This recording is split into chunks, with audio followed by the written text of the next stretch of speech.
What is going on, everybody? We are back with another fantasy football episode. Today, we're going to be getting into running back sleepers for 2021 fantasy football. Let's not waste your time. Let's hop right into the action.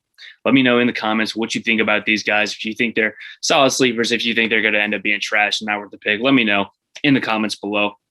But let's get right into the running back sleepers for 2021. First guy on our list is going to be James Conner for the Arizona Cardinals. Last year with the Pittsburgh Steelers, had a pretty solid year, even though a lot of people want to say he's washed. He's only 26 years old. He's not Frank Gore, not 35, 30, 31, only 26 years old. So James Conner being slept on a little bit in our opinion. Let's just look at some facts, okay? People are starting to say Chase Edmonds going in the 60th overall range in fantasy drafts is going to take over as the RB1. What do we know about Chase Edmonds? Well, he's been in the NFL for around 3 or 4 years now, and he's been a backup his entire career. It's not like he's been having Pro Bowl running backs in front of him either. Kenyon Drake, a season ago, we saw win a first-round pick in fantasy football, kind of disappointed. Not really the best running back now, as we see now he's a backup in Las Vegas behind Josh Jacobs. So Chase Edmonds, I'm not worried about him taking over as the lead back. Last year, when Kenyon Drake was out with injury, Chase Edmonds only averaged around 9.5 fantasy points per game in a half PPR league. So Chase Edmonds was given the opportunity last year and still didn't take advantage of it. So I'm not really concerned about Chase Edmonds taking over the lead back in this offense. But let's look into what the Arizona Cardinals did a year ago at the running back position. Kenyon Drake finishing as a 14th overall running back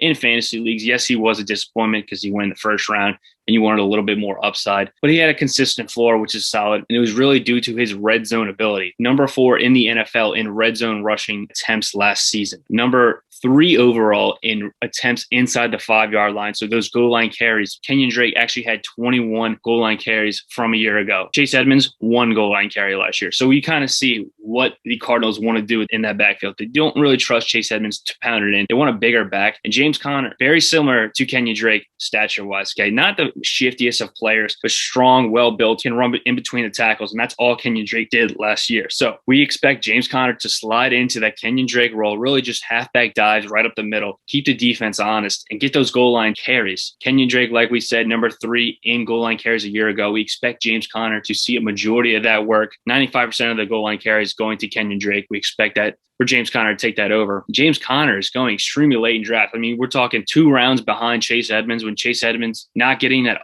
touchdown upside that James Conner could see, I don't see why there's any reason not to be taking James Conner. They really got rid of Kenyon Drake because he was too expensive, and James Conner is much, much cheaper. Going to have pretty much the same role we expect this year. I'm not on Chase Edmonds, but James Conner, if I can get him in the 85 to 90 pick range like he's going right now, I love me some James Conner in fantasy football 2021. Next guy we're going to talk about is Gus Edwards. I could be up here talking about how Tony Pollard and Alexander Madison are sleepers in NFL just because, Zeke and Dalvin Cook go down. They're going to be RB1s. Yeah, but I'm not wasting your time with handcuffs. Gus Edwards, yes, he is a handcuff to J.K. Dobbins. J.K. Dobbins will be the lead back for this Baltimore Ravens team. 6 straight weeks to end the season with a touchdown. Love me some J.K. Dobbins. But Gus Edwards, there's enough volume in this Baltimore backfield for 2 running backs to be sufficient. Okay. Gus Edwards, over 5 yards a carry the last 2 seasons. That's incredible production. It's really because the Baltimore Ravens rush offense is the number 1 in the NFL. Yes, the Cleveland Browns are doing a lot over there, but Lamar Jackson's ability to keep defensives honest has landed the Ravens with the number 1 rushing attack in the league. Last year, Gus Edwards struggled with a 3-headed monster, Mark Ingram, J.K. Dobbins, and Gus Edwards. Mark Ingram no longer around. So we're looking at more of a split between J.K. Dobbins and Gus Edwards. And I'm not going to be naive and say it's going to be a 50-50 split. J.K. Dobbins, this is his backfield. He's going to be the workhorse, but Gus Edwards is going to get his opportunities, and especially in the red zone. Do not forget about Gus Edwards. He will be a flex ability player on a weekly basis. Not going to be an RB1 or RB2 guy, but I mean, you're getting him in the hundreds picks. We're not expecting to get You're not going to get an RB1 down here. Okay. That's why you draft your running backs in the first and second rounds of mock drafts and real drafts. Okay. But Gus Edwards providing flex play opportunity with that high ceiling if J.K. Dobbins is to go down. So the reason we love to take Gus Edwards in the back ends of drafts. Okay. Last guy on our list here is going to be Zack Moss for those Buffalo Bills. Rookie season, 3rd-round pick for the Buffalo Bills. Everyone expected Zack Moss to kind of take over this backfield from a Devin Singletary, but he did come out with that ankle injury, which set him back significantly. Devin Singletary got the majority of the work coming into the season, over double-digit carries in the first 5 to 6 weeks, but we saw that tailor off significantly towards the end of the year when Zack Moss was healthy. Zack Moss actually top 20 in goal line carries from a year ago after missing 3 games and coming back, working him back slowly. 5 touchdowns for Zack Moss last year, only 2 for Devin Singletary. So Zack Moss is the guy with touchdown upside in this offense. And Buffalo Bills are the number 3 offense from a year ago. Okay, so they're going to score points. They're going to keep the ball moving. Yes, Josh Allen's rushing ability inside the 5-yard line is going to limit the upside for Zack Moss. However, the Buffalo Bills are going to score a lot of touchdowns this year. And if Zack Moss just gets a even slightly bigger percentage of those carries and those opportunities inside the goal line, inside the 5-yard line, he's going to cash in. He's going to cash in big.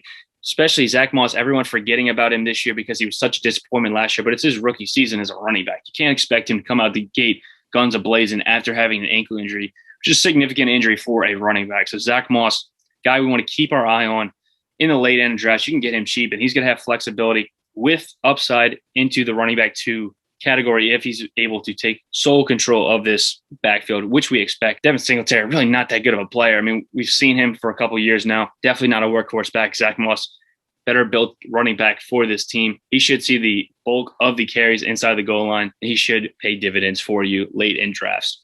Another couple guys I want to talk about, not listed here. Michael Carter for the Jets, rookie out of North Carolina. The New York Jets haven't had a good running back in I don't even know how long. I mean, they signed Le'Veon Bell, and that was a disaster, garbage fire. We saw that.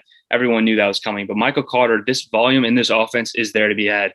Okay, Zach Wilson, rookie quarterback. Don't know what you're getting there. So they're going to lean on this running game. And Michael Carter could see an increase in volume. And he showed in college he was able to handle a larger workload. So Michael Carter could pay dividends as the lead running back emergence potentially later in the season for the New York Jets. Last guy I'm going to talk about is Darrell Henderson for the Los Angeles Rams. Yes, Cam Akers is the guy in Los Angeles. I get it. Cam Akers, a first-round pick, early second round, no doubt about it. However, Darrell Henderson, Sean McVay, what do we know? They like running back by committee to start the year. Malcolm Brown no longer in town. Malcolm Brown is about as mobile as a pencil, okay? Dude cannot move. There's a reason he was getting carries. It's because Sean McVay's ideal mindset is to have a committee to keep everybody fresh and rolling. Darrell Henderson, definitely not as talented as Cam Akers. He will see the bulk of the carries. But new offense, new Matt Stafford at quarterback, no more goofball. Offense should be a little bit more efficient, more consistent. So more volume on the field for these running backs, more opportunities for the running backs. And yeah, Cam Akers can't touch the ball every single time, okay? They're going to work Darrell Henderson in.